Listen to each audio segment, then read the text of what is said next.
I'm on my speaker, and I can talk to you a little bit now while I'm here. I'm driving, but you guys have the sources. I don't. Do what I can do without having my sources in front of me is the Rashi in Brachis and in Bamidbar. You see, it's I think it's on the on sheet number 2. At the very end, there's a reference to a Rashi in Brachis, right? It's around. I think it's around Perik Yud Dalet or so. Yeah. I see Rashi. Yeah. Okay. I realize I can pull over, log into the Zoom meeting, and I can talk to you guys while I'm driving. But no looking at your screen while you're driving. I have my video off. My video is Good. absolutely off. Don't worry. You can't see that my video's off? I see your videos off. Good. Yes, absolutely. Okay, so look up the pasuk. I'll have you guys read the pasuk and the Rashi, and then I'll comment on it because I can't read it because I don't have it in front of me. But why don't one of you read it and read the pasuk, read the Rashi, and then we'll jump to Bamidbar and see the Rashi and the Sifsei Chachamim. Who's going to read it? I can read it. Okay, go ahead. So read the Rashi and Brachis, the pasuk and Brachis with the Rashi. Okay. ויבוא הפליט ויגיד לאברהם העברי, והוא שוכן באלוהים המורי, כי אשכול ואחי ענר, והם בעלי ברית אברהם. Keep reading. Another pasuk? Yeah. What did Avram do? Yeah. Oh, wait a second. I'm sorry. Hold on a second. I just wanted you to get the whole context of what's happening there in Brachis. Yeah. Okay. And I just made a goof here. Hold on a second. Okay. וישמע אברהם כי נשבע אחיו, וירק את חניכיו, ילידי ביתו, 18,300, וירדוף עד דן. Keep reading, because again, it continues that he pulled Lot out of the mess. He saved Lot. ויחלק עליהם לילה, הוא ועבדיו, ויקים וירדפם עד חובה, אשר משמאל לדמשק. You keep going. וישב את כל הרכוש, וגם את לוט אחיו, ורכושו השיב, וגם את הנשים ואת העם.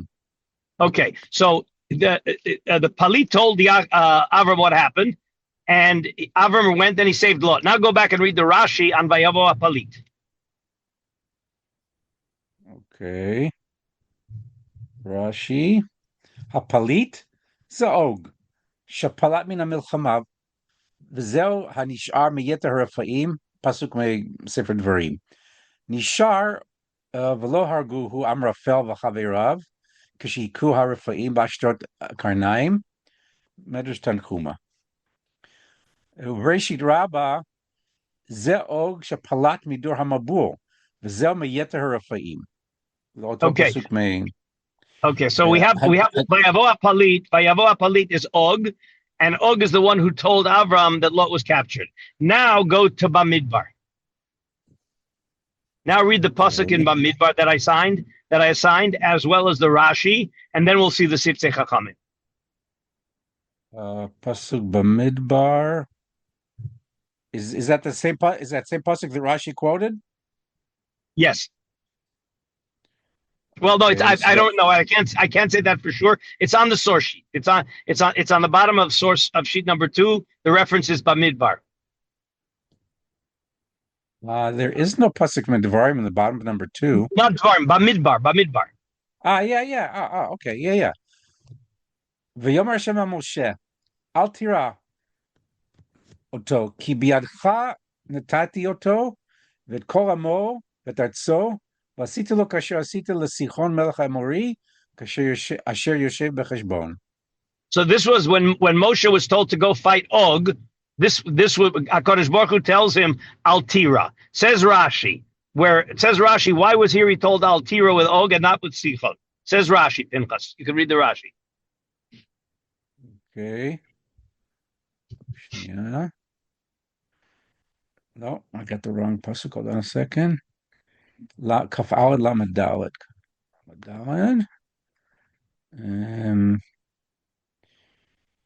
Rashi. Al tirauto שהיה משה ירא שמא תעמוד לו זכותו של אברהם, שנאמר, ויבוא הפליט. והוא אוג שפלט מן הרפאים שהכו בו כדלעומה וחביריו באשתות הקרניים, שנאמר, נשאר מיתר הרפאים. Wait, I think we left out something in the Rashi and Bereshis. I don't think we read all the Rashi and Bereshis. What was Og's motivation? Go back to the Rashi and Bereshis for a minute. I think we didn't read the whole Rashi and Bereshis. Okay. Rashis, once again, that was Yud Daled. I don't have it. You got to tell me. You guys got to read it down. I'm asking the other guys. Are you guys there? Hello?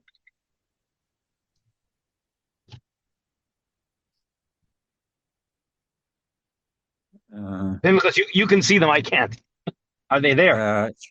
Well, Ephraim, what pasuk is in Bereshis Yud Daled? I'm here. I'm just not in front of my Chumash. But it's on the page. It's on the sheet. It's on the first sheet. It's on sheet number 2. Bereshis, Yud Daled Yud Gimel. Yeah, Yud Daled Yud Gimel. I don't think we read the whole Rashi. We stopped after the Dora Mabel. He was palit from Dora Mabel. Keep reading that Rashi. Yud Gimel.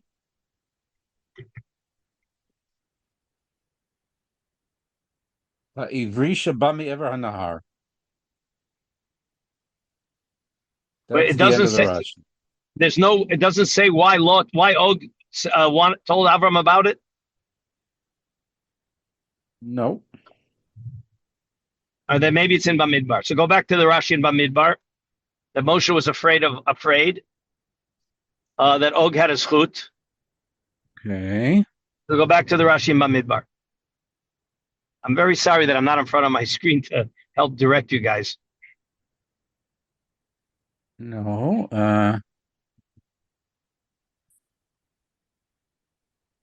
No, on the Rashi in Bamidbar, that I read it to the end.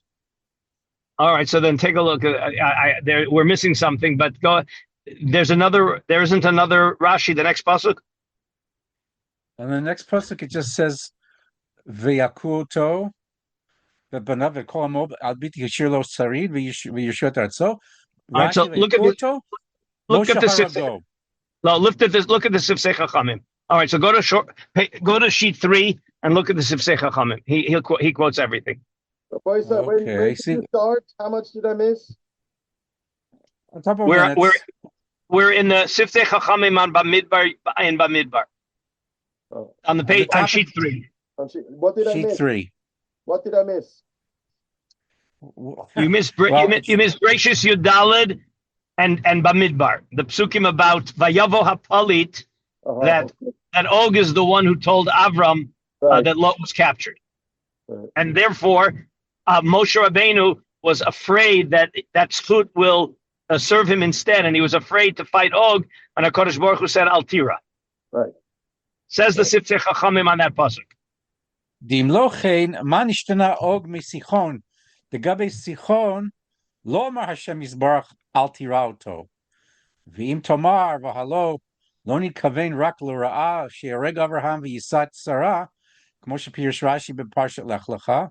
That's the Rashi that we're missing. I don't know why you couldn't find it. Where Rashi says that the motivation of Og was that Avram will go into battle, he will be killed, and Og says, "I'll be able to marry Sarah." That was his motivation. Right. You guys see that in your Rashi? I don't have it. I don't know. Yeah, it's in my version of Rashi.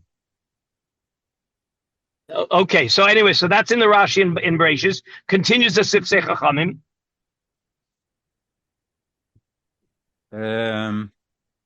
ויש לומר מכל מקום כיוון שזכות ההצלה באה על ידו שניצל לוט המשה ירא שמא תעמוד לו אותו זכות אף על פי שנתכוון לרעה כדאמרינן בסנהדרין בזכות הקורבנות שהקריב בלק זכה ויצא ממנו רות אף על פי שנתכוון לרעה הואיל והקריבם לכבוד הקדוש ברוך הוא. So this is Reb Chaim Shmulevitz has a major shmooze on this subject.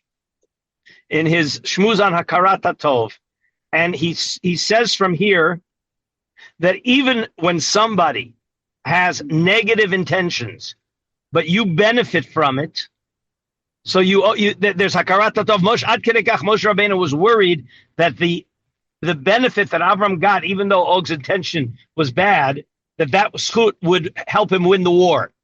And again, Reb Chaim shows that Hakarat Hatov has nothing to do with motivation; it has everything to do with result. I think the greatest example of that, Rabbi Karlinsky, is I don't remember who says this, but it says that one of the Rishonim says that the reason why we're having a mavak with the Arabs on Eretz Yisrael is because that they do milah, and the fact that they do milah gives them a schut not to get thrown out easily. Yeah, that's the whole shmuz in the Zohar and Lech Lecha, but that's not Hakarat Hatov. That doesn't have anything to do with the Hakarat Hatov. That has to do with the schut of Brit Milah, which Eretz Yisrael's connected to the schut of Brit Milah. So let's not get sidetracked. And the idea here is that Hakarat Hatov is something absolutely required. Again, we mentioned last time, and this is what it needs emphasis. Hakarat Hatov is not for the benefit of the person that you are thanking. Right? We see that because of the Hakarat Hatov to the domain, to the well and to the water and to the sand. Hakarat Hatov is a requirement of your nefesh, of your personality. And the failure to give Hakarat Hatov to your personality is a corruption in your personality. The Revolbi has a whole set of Musar Vadin in his section on Musar, on Hakarat Hatov. And one of the things he says is that Hakarat Hatov, if you don't give Hakarat Hatov to somebody, you're actually a gazlan. You got benefit from somebody, and if you don't acknowledge and give him back Hakarat Hatov, you've really stolen the favor. In other words, the coin by which you have to pay for the favor is at least Hakarat Hatov. Rav Dessler talks about this in his Kuntrus HaChesed. I wasn't able to get the text of it, but it's very kedai to see. He has one section in Kuntrus HaChesed where everybody knows his whole thesis that there's people who are takers and people who are givers. Okay, and the problem with the problem with a giver is that what does he do when somebody gives him and he receives? So if he gets something from somebody, if Reuben gets something from Shimon, and Reuben is basically a giver, Reuben is not a taker. So what does Reuben do when he gets something from somebody else, and now he received something? Says Rav Dessler, at least what he does so that he doesn't become a taker is that he gives back Hakarat Hatov. That's the coin by which he returns the favor that he got. Because if you get a favor and you don't acknowledge it, you don't say thank you, then basically Rav Volbi calls you a gazlan and Rav Dessler calls you a taker. And again, it's simply an overwhelming requirement to realize that when you get something from somebody, anything, and again, Rav Volbi talks about the bus drivers and the makolet guys and the mailman. He said, the mailman is doing his job. Did you get benefit from the mailman? Yes. Therefore, you owe him a thank you. You owe him a Hakarat Hatov. Now, something was mentioned. It was asked since I'm driving. I can go off the source sheets. So one of the offline participants asked, what's the issue of saying thank you when you get a loan? There's an issue here of you got a loan. If you thank the person you got the loan from, so there are those who want to say maybe it's ribit, maybe it's interest, it's ribis. Okay, so in fact, the halacha is that if all you're doing is you're saying a polite thank you because that's the way that you acknowledge it, then that's not yet ribis. But if you make it a big deal, wow, thank you. Oh, I so much appreciate. You don't know what you did for me. That could be a shaila of ribis. That absolutely could be a shaila of ribis because you see the idea that Hakarat Hatov is a coin.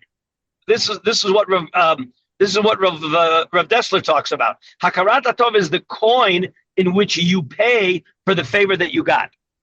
And therefore, you're not allowed to pay a coin when you get a loan. Okay, what other sources do I have there? The I know that there's a long piece on the second. What else is on page 3? I'm going to be home in about 10 minutes, but so we'll be able to. I'll hook in. But what else is on page 3 of the source sheet? There's Midrash Rabbah and Shmos. You want to? What is it? What is that? Remind me what that Midrash Rabbah says. It begins. Lo shani tzrich lehem el she. Oh, okay. Te'iru. Yes. Okay. Yeah. All right. So you got to open up Parshas Ba'alotcha, where no, I'm sorry, not Parshas Ba'alotcha. That Midrash Rabbah is in Shmos. What's the psukim in Shmos? It doesn't say. There are no psukim in Shmos. Go back to page 2. I think I probably put it at the bottom of page 2. A pasuk in Shmos. Maybe Shmos Yud Gimel, Hashem Olech Lifneim. Yes, exactly. Take a look at those psukim first. Well, let's open up those psukim. Shmos Yud Gimel. It's the mitzvahs of the menorah. Shmos Yud Gimel Yud Chet. V'yasev Elohim et ha'am derech midbar Yam Suf v'chamushim ha'u b'nei Yisrael me'eretz Mitzrayim. No, that's not it. That was not it. There's no psukim about in Parshas Tetzaveh. So I'll tell you what that medrash is talking about. We have to light a menorah, right? We light in the Mishkan and in the Beis Hamikdash. So they lit the menorah, okay, and the menorah was to illuminate for HaKadosh Baruch Hu. And it's a very strange thing. HaKadosh Baruch Hu does not need illumination. Right? In fact, the HaKadosh Baruch Hu was the one who led us with the illumination. So now read the Medrash. In that context, where it talks about why we light a menorah, why are we lighting a menorah? Somebody can read the Medrash. Wait,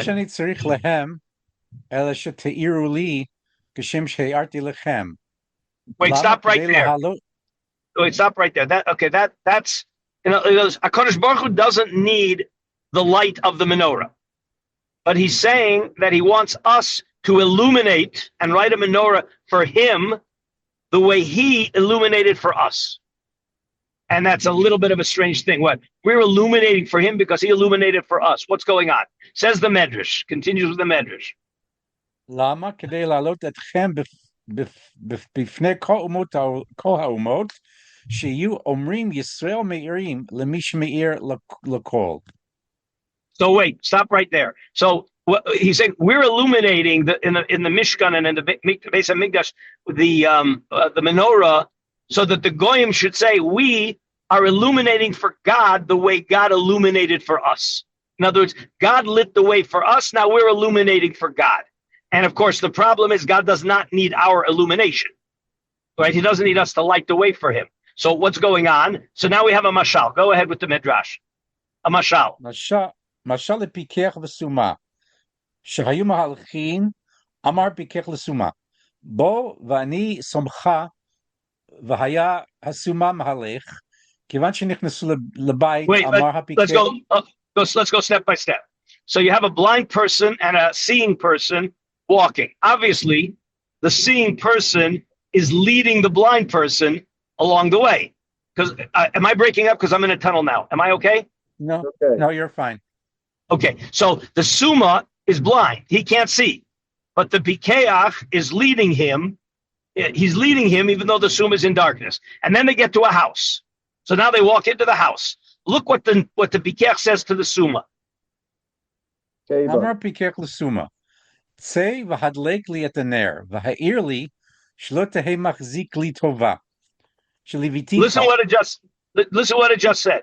The Pikeach says to the Summa, they got into the house, and the Pikeach is telling the Summa, it's dark in the house, please light a candle for me. Now, I mean, the Summa doesn't need the candle, because the Summa is blind anyway. But he's telling the Pikeach is telling the Summa, I want you to light the candle so that you will have done something for me, and you won't owe me. You won't owe me. Read the rest of the Midrash. You'll see that's what's going on. לכך אמרתי לך שתאיר, כך הפיקח זה הקדוש ברוך הוא שנאמר, כי השם עיניו המה משוטטות בכל הארץ, וסומה אלו ישראל, שנאמר, נגשושה כעברים, קיר וכעין עיניים נגשושה. Okay, so let me just explain what's happening in this medrash. What the mashal is, the nimshal is, HaKadosh Baruch Hu does not lead our illumination. However, he illuminated for us, so he's giving us an opportunity, even though he doesn't need it. Just like the pikech doesn't need the summa to light a candle in the house. The pikech can do it very well himself. The pikech doesn't need the summa to light it. However, the pikech is saying, I did a favor for the summa. I want the summa to pay me back so that he won't feel beholden to me. And this is a very important idea in Hakarat Hatov. When somebody does you a favor, you owe him. You are meshubad. You are mechuyav. And therefore, you've got to pay off that debt. And, says Reb Chaim Shmulevitz and Reb Dessler both, you know why people don't like to acknowledge, you know why people are kfui tov? Why do people deny the tova? They deny it because people don't want to be meshubad. They don't want to have to owe. They always want to feel they're independent. They don't think they owe anybody. The corruption that we have in our society is the idea of entitlement. Right? That entitlement says that whatever I got, I'm entitled to it. And the idea is that a person gets a favor, they don't like to get a favor. Okay, that's why they want to be kfui tov. All right, but what we're saying is that when you get a favor, you have to pay it back because you do owe the person. You really owe the person who gave you a favor. Okay. All right, I'm going to be home in just a couple of minutes because I want to elaborate on it. Oh, there's other thing I can say outside. Is everybody with me still? Yeah. Yes. Okay, so you know what modim derabanan is? Yeah. What's modim derabanan? Everybody. That's what the Tzibur says when the Shliach Tzibur says modim. So the whole Chazor Sashatz, the Tzibur says for the Tzibur. The Shliach Tzibur says everything for the Tzibur. And all of a sudden we come to modim, and he can't be, and we have to say our own. He can't say it for us. The secret, say the Balei Musar, is that to say thank you, you can't have a shliach. Thank you, you have to do it yourself. To be modeh, to say thank you yourself. We say modeh ani, but there's a famous story with Rav Yoshiv. After there was a doctor, he had a very serious heart condition, and they flew in a doctor, and the doctor mamash saved his life. And Rav Yoshiv asked one of his talmidim, teach me how to say thank you in English. And they said, what's the problem? We're thanking the doctor for you. And you could say it in Hebrew, you won't understand, but we'll say thank you in English. So Rav says, no. You have to teach me how to say it in English. I have to be able to say thank you personally. You can't be a shliach for me to say it, and I can't say it in a way that he doesn't understand. This is how far Hakarat Hatov has to go. Okay, all right. That last source on page 3. I'm going to be home in 2 minutes. So if you guys can hang on and maybe discuss something among yourselves, I'm going to be home in 2 minutes, and we'll finish up the Chabura, where hopefully I'll be sitting in front of my computer. Okay, I apologize. I'm going to get off, but you guys can stay on. Okay, I apologize. Okay. So while we're waiting, I just want to announce that Baruch Hashem, on Thursday, my son had a baby boy. Mazal tov.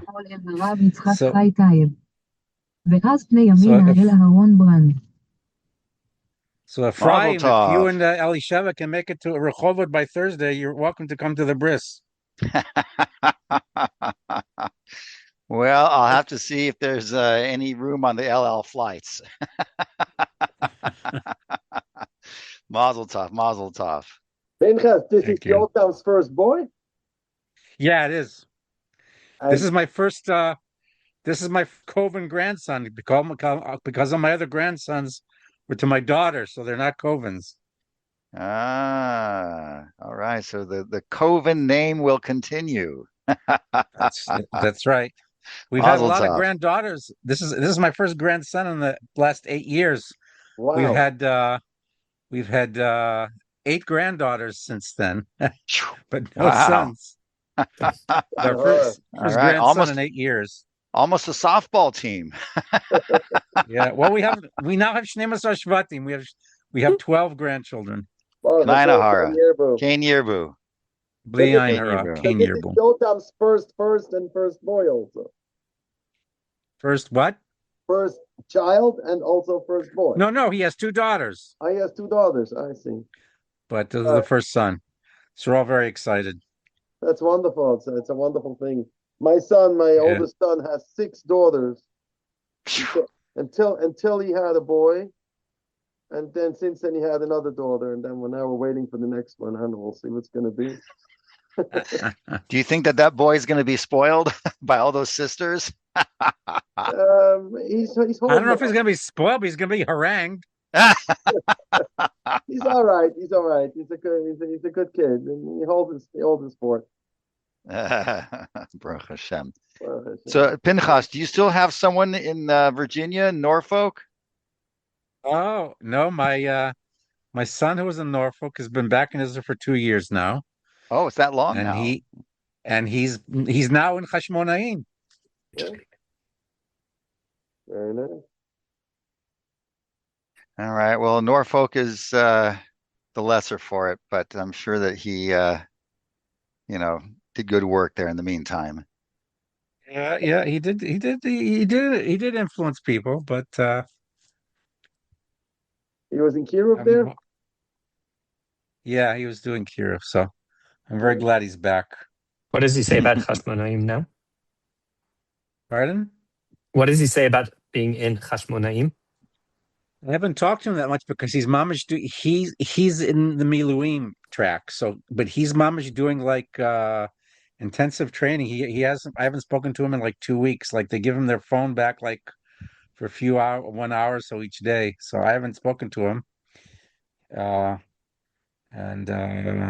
My other son is just finishing course Makim in Chashmonaim on Tuesday. He gets his sergeant stripes, and he's going to be mefaked. And so he's Sadir. I have one son in Sadir and one son in Miluim. So until when are you Sadir? Until 21? Till 21? No, right? He's 24. So is he still Sadir? He signed up? He signed up. Oh, he signed up. Oh, okay. He volunteered. Mm-hmm. Mm-hmm. So Pinchas, you have to pardon my ignorance. You said he's in Chashmonaim. Okay, I'm here, Yeah. guys. Here. Never mind. Bother you. Okay. Okay, I'm sorry. I'm not on the yeshiva's account. I just got in as fast as I could. So there's a couple of more things coming, but I need my son's getting my notes. Meanwhile, I want to just read this big, very, very important midrash on number 3. Okay, so this is a Sora Chashmal is this. It's a modern person. His name is Rabbi Yekutel Fish, and he has all kinds of very interesting things in a book. It's called, I don't know why it's called Sora Chashmal. I'm not sure because it doesn't really have. Maybe it has something to do with electricity. I didn't see the whole book, but it's. Please have a look at on page 3. He has a fascinating piece there. Really a fascinating piece. Okay, so we're going to read through it quickly. Matzinu b'medrash, okay. Listen, this is very, very important. Are everybody with me on it? The last source on page 3. Yes. Tavona el re'u el avihem. Vatomarna ish mitzri hitzilenu. Right. Okay, now, wait, who saved them? An ish. So the simple understanding is that they thought Moshe Rabbeinu was a mitzri. Right. He looked like a mitzri. He was. But that's not what the Medrash says. Mm-hmm. That's what the film has, right? No, but the Medrash doesn't even like that. V'chibidmut ish mitzri haya Moshe. Well, Moshe was dressed up like a mitzri. Ella ilulei ish mitzri sheharag Moshe lo haya nichnas leMidyan. Moshe only ran away from Midyan because of the mitzri that was trying to kill the Jew. So says the Medrash, okay, that it's a mashal like this: Echad shenashcho arod. He was bitten by a wild animal.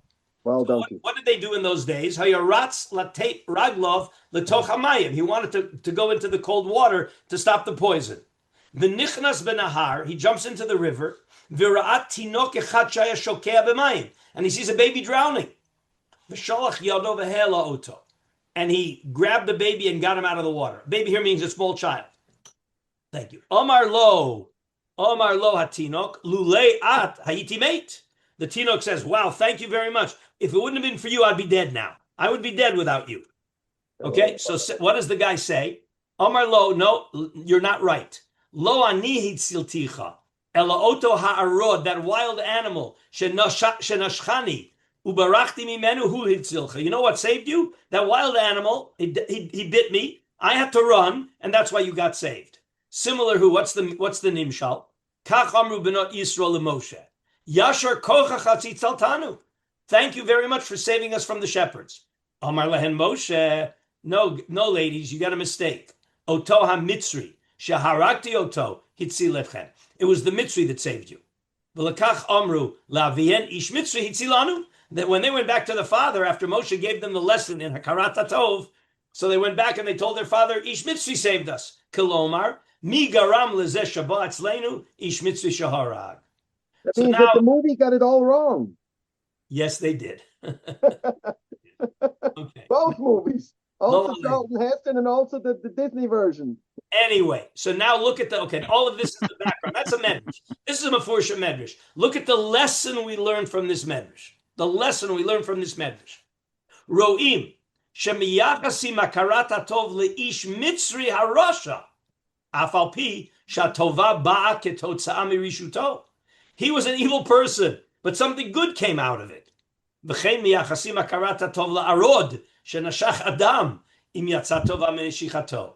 V'chein shamati meharav agon. I'm not sure who this mempei is.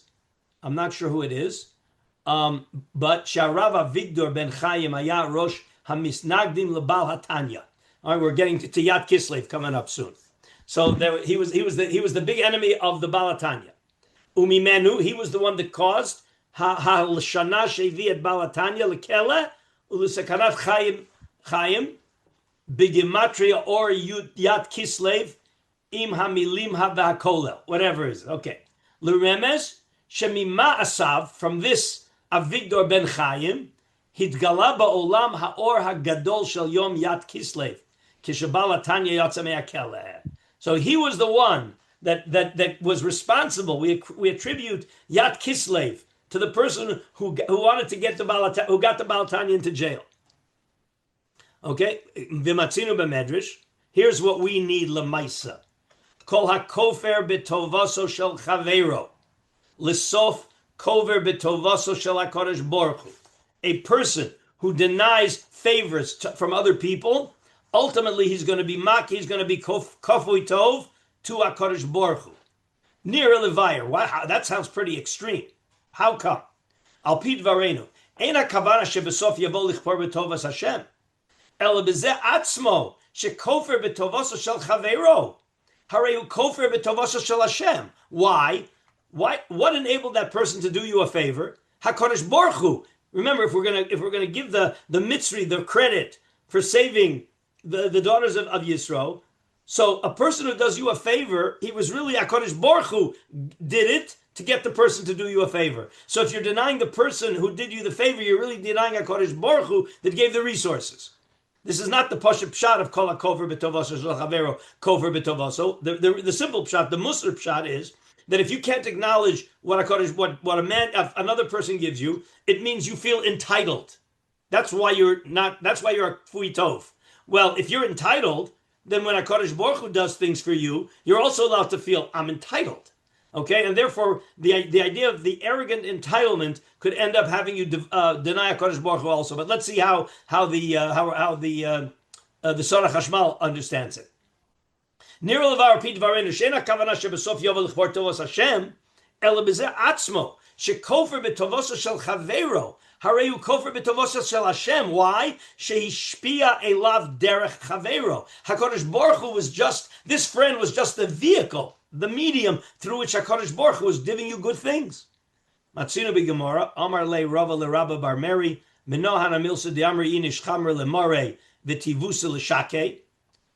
wine belongs to the owner of the wine, and they say thank you to the waiter who poured the wine.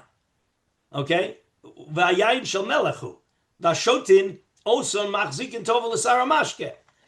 other words, you say thank you to the waiter, but the waiter is only serving the food that the balabas gave the waiter to serve you. Of course, you have to say thank you to the waiter, but you have to realize that the waiter's not giving you his food. The waiter's giving you the balabas's food. HaKadosh Baruch Hu is the balabas, and whatever somebody is giving you, it's really coming from HaKadosh Baruch Hu. Okay. Hayayin shel melech vashotin also machzikin tova l'sara mashkin v'lo l'melech. Okay, Amar lei dichsi v'samachta es yodcha alav laman yishbu kol hadas b'nei Yisrael. Okay, so we'll leave the rest of the medrash. Anyway, so this is the idea that when somebody gives you a favor, you've got to go look back. Where did it come from? It came from HaKadosh Baruch Hu. So again, this idea of being a gezel, I'm sorry, I quoted it in the name of Reb Chaim. It's not. It's Rabbi Yerucham, the Rabbi Yerucham in Das Chachma U'Musar. I'm sorry that I couldn't find the source to put up, but he calls a person who doesn't acknowledge and say thank you when he got a favor, he calls him a gazlan. It's gezel. You have something and you didn't pay for it. Okay, and then okay, there's a Gemara in Beitza. Again, I didn't have a chance to get all these sources. I'll tell to you outside. The Gemara in Beitza says, it's a famous Gemara, is that when somebody gives a present to a little kid, you have to tell the mother. All right? No saying, matana lechavero tzarich lahodio. You've heard this before? Yeah. Why? Why do I have to tell the mother? So the Gemara, Rashi there says, you have to tell the mother because giving a present to the little kid creates chiba. A present creates love and attachment. And you want the mother to know how much you love the kid and you love the parents. And therefore, if you don't tell them, it doesn't create the love. So Hakarat Hatov creates appreciation, which creates connection and chiba. Okay, that's what we learn from the Gemara in Beitza, which again, for us, on a daily basis, it's our spouses. You want to create connection with your spouse? Express appreciation. All right. You know, those socks didn't get paired in your socks drawer with an angel. Somebody did it. By itself? Okay. Right. Okay. So long as it doesn't happen by itself? Realize that your wife worked hard and you got to express that appreciation. Okay. Reb Chaim also talks about, okay, I see I have a lot more sources here that I didn't have a chance to get. I'm going to tell them to you outside. You can have a look at them inside. Where is it? Dvarim Chavav. Let me see. I don't have a chumash here, but Rashi talks about the idea that yes, okay. So in the bikurim, when we bring bikurim, what do? We have to express our appreciation to HaKadosh Baruch Hu. Arami Oved Evi, and we tell the whole story. But it says there, and Rashi points this out. It says the Anita, the Amarta. You have to say verbally all of the appreciation. Says Rashi, the appreciation has to be expressed verbally. It's not good enough to just think it. Okay, Rashi there says that you have to say it bepeh. Okay, that lahabi hakarat hatov bepeh v'amarta. Okay, and Rashi there says, why am I saying that? You're saying v'anita v'amarta. Rashi there says on the spot. If you want to take a look, I didn't put it up. It's Dvarim Chavav Gimel. You can make a note of it.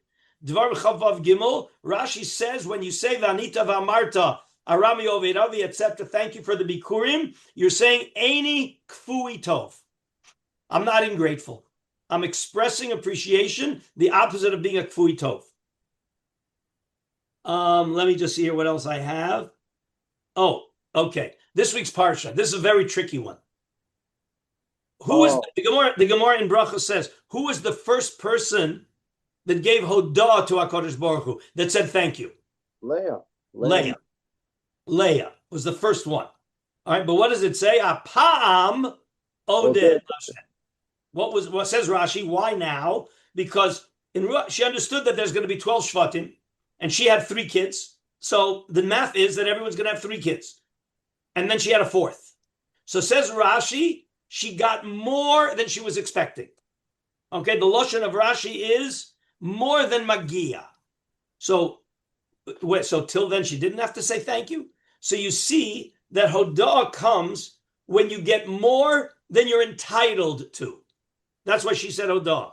She was entitled to 3 Shvatim. Every one of the mothers was entitled to 3 Shvatim, and she got a 4th. Then she says Hodah. Now, here's where the idea of entitlement comes in. So if we realize that everything that we get from HaKadosh Baruch Hu is more than we're entitled to, so that generates Hodah all the time. And you realize what's the first thing we say when we wake up in the morning? Moda ani lefanecha. We appreciate, we thank HaKadosh Baruch Hu. So we have to realize everything that you get, you requires appreciation. Again, you guys know what's on my mind about the lack of appreciation that's going on out there for certain things.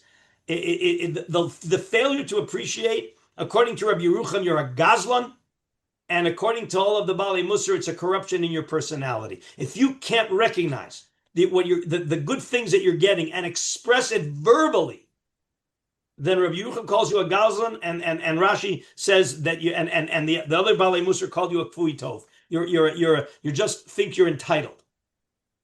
What else? Yeah. Oh, okay. What do we say in Nishmas? Binu Mole Shira, and unbelievable stuff. Ein anach masmikim lehodos lecha al kol, right? Al kol evarim shepilato banu. Whatever we do, it's never going to be enough to accurately acknowledge what we got from HaKadosh Baruch Hu. Everything is beyond what we deserve. Everything is beyond what we're entitled to. So when somebody does you a favor, your first reaction is, there are 2 reactions, say the Baalei Musar. First reaction is, I'm entitled. And the second reaction is, I don't want to owe him anything. I don't want to be meshubat. Rabbi Chaim Shmulevitz talks about this a lot, how a person doesn't like to be mechuyev. It's one of the reasons why Gadol mitzuva v'oseh, yoser me'eno mitzuva v'oseh. Because the mitzuva v'oseh, he's mechuyev. We like to do things when we're not mechuyev to do them. We're in control, okay? And that's why when you're doing it as a mechuyev, that's a higher madrega, because you don't like to be mechuyev.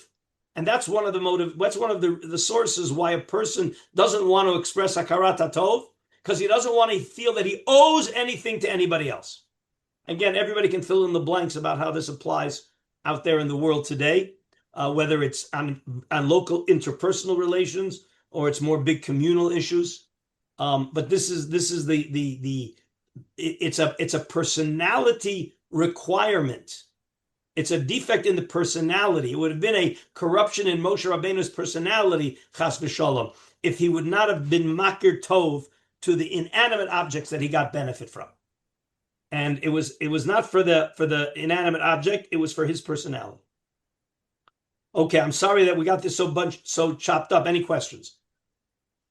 So along the lines of the Ish Mitzri that Moshe Rabbeinu had to kill, or that he killed, so is the implication, for example, that we have to have a Hakarat Hatov to Haman? That's a great question. But the answer is, on a certain level, yes. In other words, maybe I'll tell you how a big chiddush that I think, where did I see it? I think I saw it in the Netziva and Rav Shamshon Hirsch. I don't remember where, but I've said it multiple times in the Haggadah, in the Pesach Haggadah. Okay, so it says Baruch Shomer Haftachaso. Okay, Shebechol, God keeps His promise. Shebechol dor vador omdim aleinu l'chaloseinu v'HaKadosh Baruch Hu matzileinu miyadam. So the Pashut Pshat is that anytime we're in trouble, HaKadosh Baruch Hu promises, I'm going to save you. That's the Pashut Pshat. Isn't that all of you, when you say it over at the Pesach Seder, isn't that how you understand it? HaKadosh Baruch Hu is promising that whenever they try to get you, I'm going to save you. Don't worry. Okay? There's Haman, and there's Achashverosh, and there's the Germans, and there's the Hamas. HaKadosh, I'm going to save you. says, I think, again, I don't know whether I saw it in the Netziv or in Reb Shamshon Hirsch, or maybe even in both. You're not reading the pasuk correctly. You're not reading the statement correctly. You know what the haftacha is? Shebechol dor vador omdim aleinu l'chalosenu. Part of the haftacha is that in every generation there are going to be enemies that are going to try to destroy us, because that's what keeps us connected. That's what keeps us honest. That's what keeps us connected to HaKadosh Baruch Hu. Okay? That every generation they try to get us, and that's part of the historical process that the Jews have to go through. And HaKadosh Baruch Hu promises, I'm going to save you every time. All right, so on a certain level, Ephraim, Doug, you could say that Haman was part of the process of keeping us connected to HaKadosh Baruch Hu. So on a certain level, yes. Again, you got to know what to do with that. Okay? But in other words, what Moshe Rabbeinu was saying is, realize that it can't, yes, you could say, realize that the salvation of Purim started with Haman. Yes, you could say that. Okay? We don't send him a present for it, but we have to acknowledge that that's where it came from. Yes, David. I was saying there wouldn't be a state of Israel if it wasn't for the Holocaust. Who is saying that? I'm just saying, based on what we're talking about right now, would that extend to saying that it's clear there wouldn't be a state of Israel if there wasn't a Holocaust? That was Are you asking me for a historical analysis or for a theological analysis? We're talking about having a Hakarat Hatov for the creation of the state of Israel being accepted at the UN because of the nations of the world recognizing that. Wait, you're mixing up. I don't know why you brought the Holocaust in. We have to have a Hakarat Hatov to England for the Balfour Declaration, and a Hakarat Hatov to the United States and Russia for the 1947 partition plan. But that didn't happen because of the Holocaust. That wasn't. Rabbi, I think the Balfour Declaration was 1917.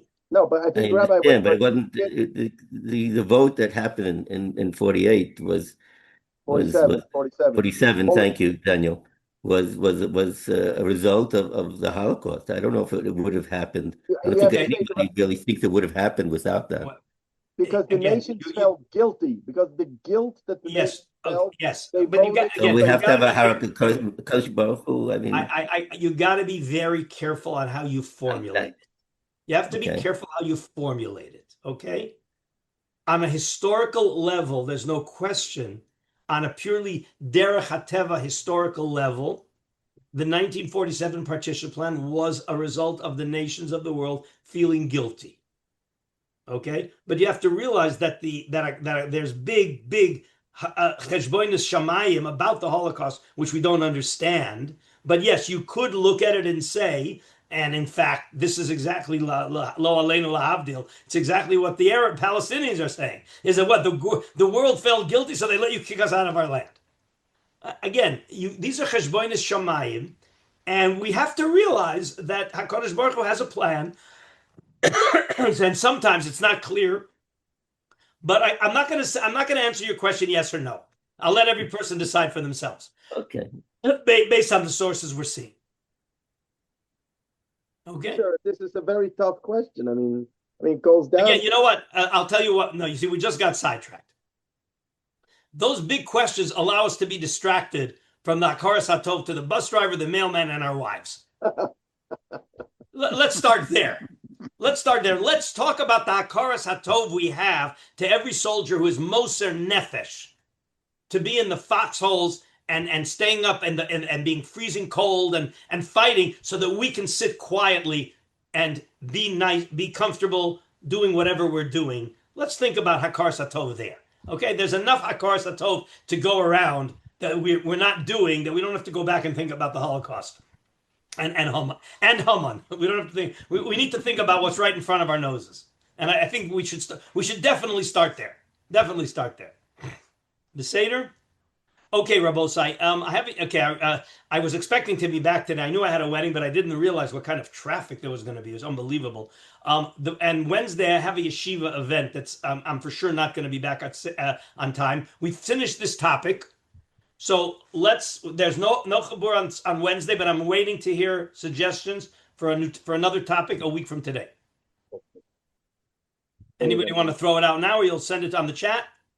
Well, I have one, but I know it's a very, very daunting subject because I know it's a difficult subject in halacha. But if we could get back, if we, I'll just throw it out there, if we could do a thorough chabura on the issue of rebate, I would be very interested.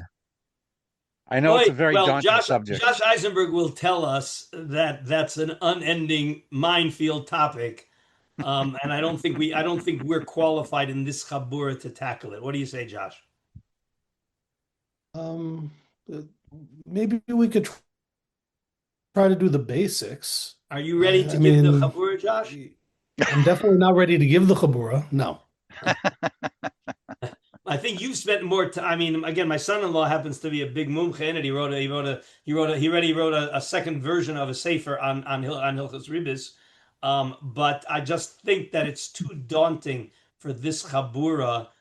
It's such a complicated sugya, especially in today's economy based on again, if we're going to study the sources are not going to help us that much. Josh, correct me if I'm wrong. No, the problem is the whole Ezu Nechshik is written backwards. I mean, you have to learn every Gemara on the whole thing before you can understand the first Mishnah. So certainly if we just parachute into the Tur Beis Yosef, it's something that isn't it's beyond the scope of, that would be good if we did a 2-week Yarchei Kala. Everybody come to Yerushalayim. We'll sit in the base medrash, 4 hours Seder every day for 2 weeks. Maybe we can scratch the surface. Okay. I can try to ask around some people who I know have taught it, see if maybe they have source sheets that we could follow. But I can ask. Yeah. Okay. I mean, you know what? I'll that's an idea. Let me do a little research if I can find some simple, straightforward source sheets that I can share with you, and we'll just go through some of the sources. That may be an idea. But Josh, you also do that because you're very much in touch with the people who are involved in this sugya.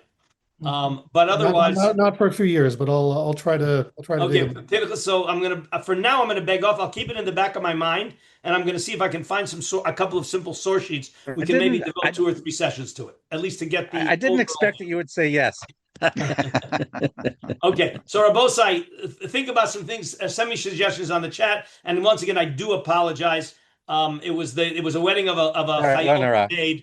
It was a wedding of a Chayal Boded that learned with us, and it was very close. And it was Oskik B'Tzorchit Tzibur in the yeshiva, and I really felt an achrayus to go to his. Of course. Yeah. Absolutely. Okay. Kol Tuv, everybody. Kol Tuv. All right, so again, no Chabura Wednesday. I'll see you next Sunday. Okay. Thank you very much. Go ahead.